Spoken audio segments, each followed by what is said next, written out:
श्रोते हो, सामाजिक, वैद्यकीय आणि सांस्कृतिक क्षेत्रात गेल्या 27 वर्षापासून कार्य करणाऱ्या सुप्रसिद्ध लेखिका डॉक्टर सुधा कांकरिया यांनी लिहिलेली प्रिय गोडुलीस ही पत्रमालिका सादर करीत आहोत.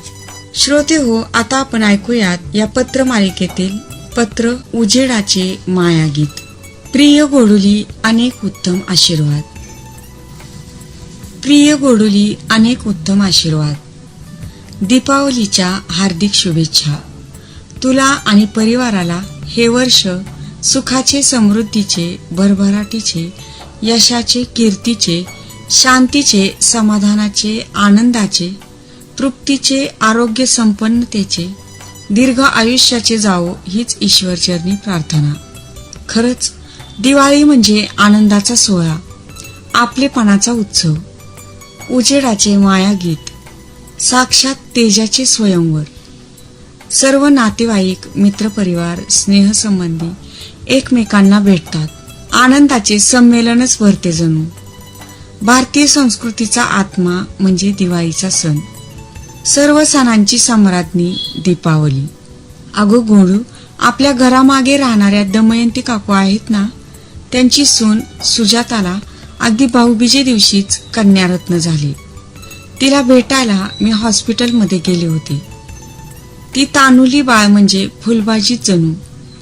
तेजोमय फुलांची उधळण करणारी फुलबाजी असते ना, तसाच तिचा चेहरा प्रसन्नतेच्या फुलांनी तेजोमय झाला होता.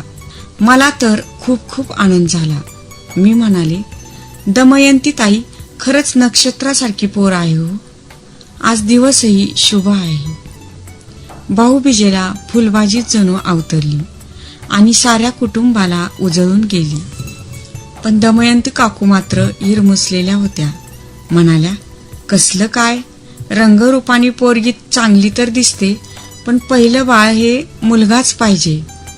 वंशाला दिवा नको का? अहो, किती स्वप्न पाहिली होती मी मुलाची.